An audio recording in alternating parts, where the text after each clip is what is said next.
If I'm going to go digging around archaeological sites, I can't be looking like this. I do not look cut out for the job at all, so let's just do a quick costume change.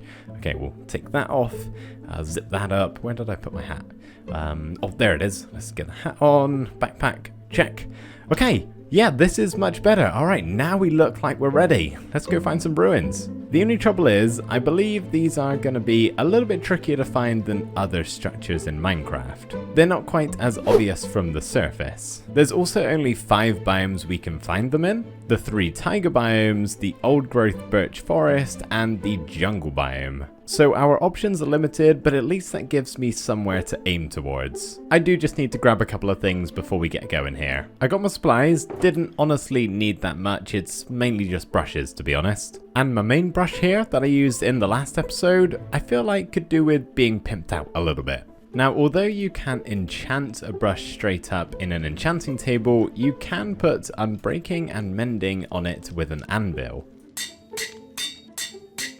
So now we basically just have an extra special brush. Okay, now let's head out to one of those biomes that I mentioned earlier. I found a sparse jungle, which I'm hoping turns into a big jungle, just like that. There we go. Okay, this is one of the biomes that we can find trail ruins in. Flying is going to do us absolutely no good though.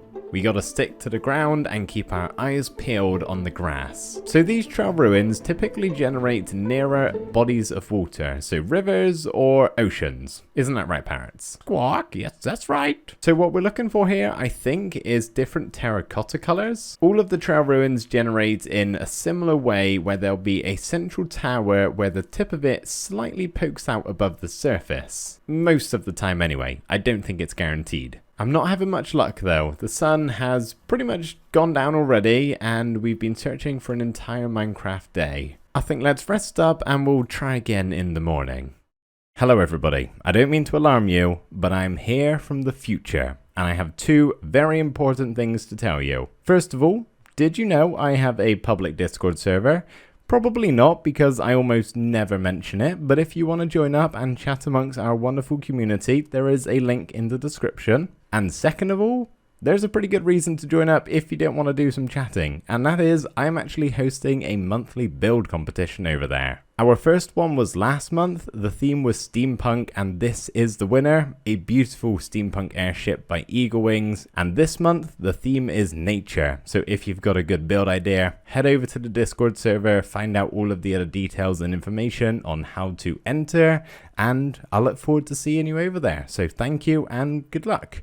Okay, back to the video now. I've just had a really good idea. Since they generate nearer rivers, why don't we just sail down the river and have a look that way? Oh yeah, this is the way to go. So I've made an entire loop around the jungle. It's actually kind of a small biome, so I think I'm going to head elsewhere and try again. Well, that didn't take long. We're in another jungle. This is proving to be more difficult than I thought it would be. Which is not a bad thing, by the way. I'm enjoying the exploration aspect. But I think the jungle is just too overgrown. Like, there is so many leaves around and there could be terracotta under these leaves and I won't ever see them. So I think I'm going to try a different biome. This archaeologist is tired. I have been walking for so long. I eventually just gave up on recording. It's been a while since the last clip. But I am pleased to say I have finally found the tip of some trail ruins here in an old growth birch biome. So now we can start excavating, and my plan is to keep the actual ruins fully intact. So I'm not going to be breaking any blocks that aren't naturally here. And of course in the process we have to watch out for suspicious gravel, and we have one right here. And when we come across one of these, you can see the texture is slightly changed with this one. We can grab our brush it away, and hopefully get some good loot. This time round, we got an orange dye. I'm hoping we'll get some better stuff than that eventually. I've accidentally just plowed through a suspicious gravel with my shovel. I didn't think they auto-broke if you use efficiency 5, but apparently they do. So I'm going to craft a stone shovel or something like that before I go any further. Okay, we're making some good progress here. I think we've gotten to at least partway down the tower and we're starting to branch out now. So this has been pretty simple because it's just down in one direction. I think now it might get a little bit more complicated, but I'm actually having a really good time doing this. I feel like I'm really getting in touch with my inner archaeologist. Oh, we've just got our first pottery sherd, which is the How pottery sherd. Hopefully we'll have enough to make a big pot later on. I've pretty much got the next segment all cleared out, but it is taking me a really long time to dig all of this stone. So I think I'm actually going to set up a beacon just to speed things up a bit. I'll just have to go careful while I'm swinging this thing. I think I'm actually working on the final section of this ruin, at least that's what it looks like. The trouble is, it seems like it's going to be a lot larger than the other ones we've already excavated. This is tedious work, but we're getting there slowly but surely. At long last, the trail ruin is fully excavated. There are no natural blocks touching the ruin itself. Not from above, not from below, and not on any of the sides. I've brush shoveled or pickaxed every little crevice around these blocks. I've been digging for several hours now, and it still, quite frankly, looks kind of ugly in here. My idea is to take this preserved ruin and showcase it to the outside world somehow. Basically turning it into an archaeological site. I've even preserved all of the blocks that went into this mining process, as well as everything I brushed away from the suspicious gravel. So I thought it'd be kind of cool to incorporate that into the build as well and show it off along with the history of the ruin. In real life, archaeological sites would usually be entirely dug away and open from the surface. Underground is a lot more structurally sound in Minecraft. This wouldn't really be possible. So my next step is to dig all of these blocks away directly up to the surface. And of course, most of it is on a hill too. Back to digging I go. I didn't know archaeology required quite the amount of digging as I've done today. I thought I was just gonna brush a couple of blocks and be done with it. But instead I have filled up pretty much every one of these chests. So we have our now totally excavated ruin, which is looking a whole lot easier to actually see all parts of it. But I am not about to leave the terrain looking like this. Thankfully, the shape of this thing has actually coincided with the cliff pretty well, so there's only really this side and this side that really needs some mass terraforming. I'm not going to go much lower than this level. I would still like it to be sunk into the ground, but I don't want the sheer cliffs of varying heights. So yeah, you guessed it, more digging for me.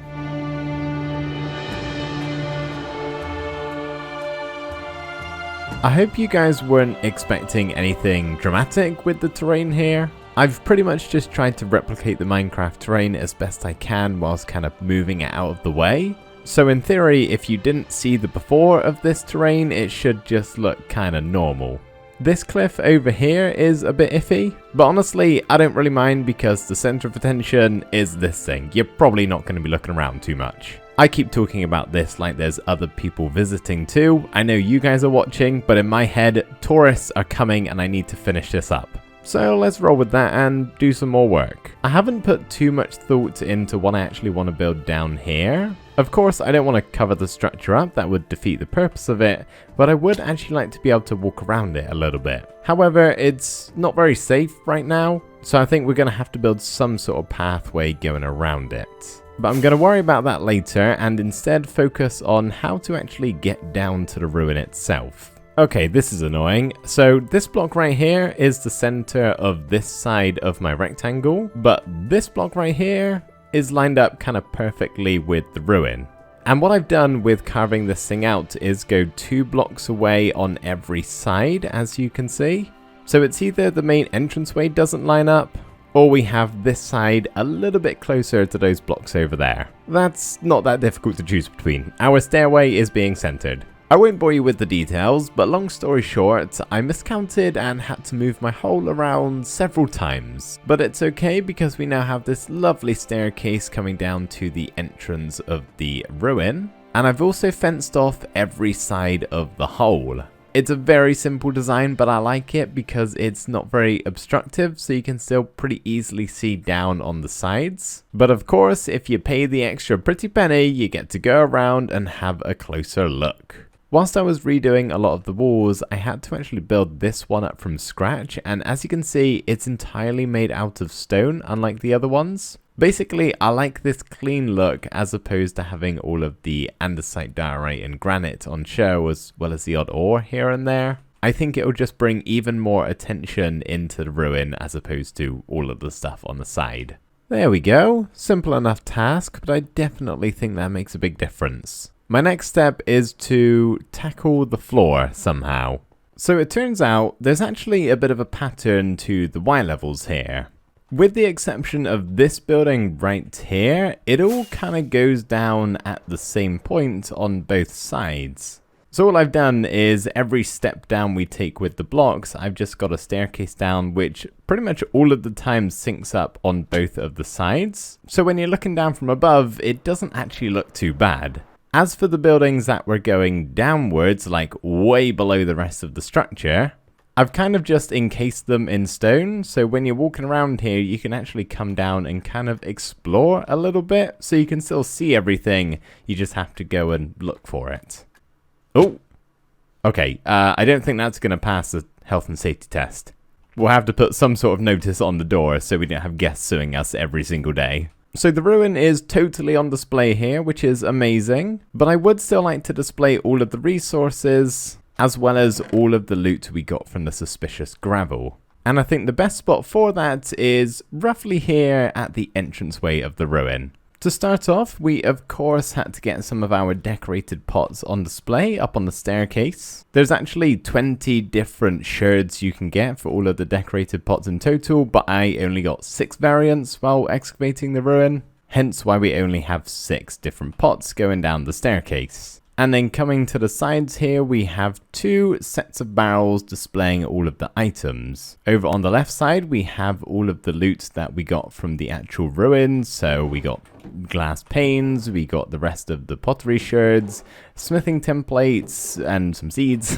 You get the idea. So all of the loot is over on that side. Over on the right side, we've got the same layout. I think it's pretty neat and tidy with the barrels and trapdoors, but this is just all of the blocks that I mined. So 24,000 stone, 6,000 dirt, so on and so forth, all the way down. And I've just got them all displayed here in shulker boxes. And yes, it is to the exact amount on the sign, providing I haven't miscalculated, which is very possible. I'm an archaeologist, not a mathematician. So I would say all of that is a nice little addition to our excavated ruin, which now is pretty much done, other than actually making some sort of entranceway. And yes, you may be able to see I did a little bit more terraforming over here, just to give us some more room. Look at this guy, politely asking for some money so you can visit the trail ruin.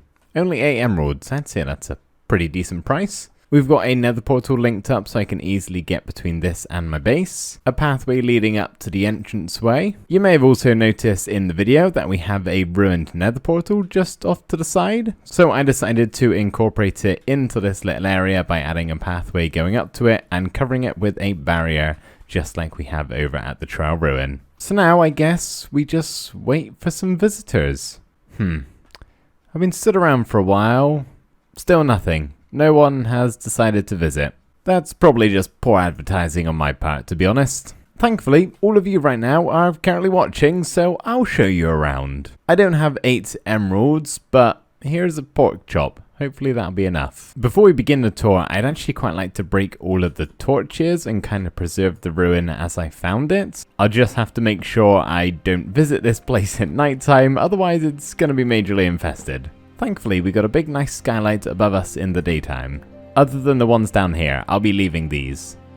Okay, I think that's all the torches, so let's start this tour. So here we have the trail ruin. Nearly 30,000 blocks have gone into mining and excavating this thing, left fully preserved for your viewing pleasure. The excavation process ended only a matter of hours ago. You are one of the very first visitors of this glorious relic. As far as its original creation, that date is unknown. Researchers estimate this could be up to 5,000 years old. We're able to take a walk down the main town street here and walk in the footsteps of the residents who once resided here. The house is now nothing more than a crumbly mess, but once upon a time they housed groups of happy families.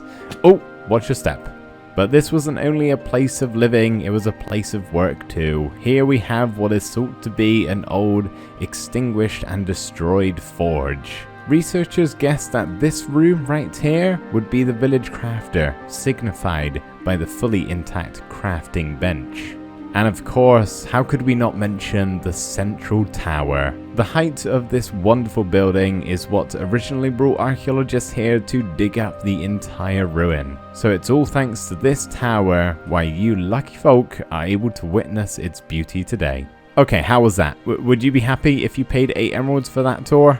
For me, it's debatable. That's why my favorite tours are when they just let you kind of walk around yourself. So that's what I think I'll do in future. I'll just tell people to go and check it out for himself. So there we go, everybody. That's gonna do it for today. I have had so much fun making this video. It was totally different to anything I've ever done before in Minecraft. So I've had an absolute blast, and I hope you guys have enjoyed watching too. Thank you ever so much for doing that, and I will see you in the next video. Bye for now.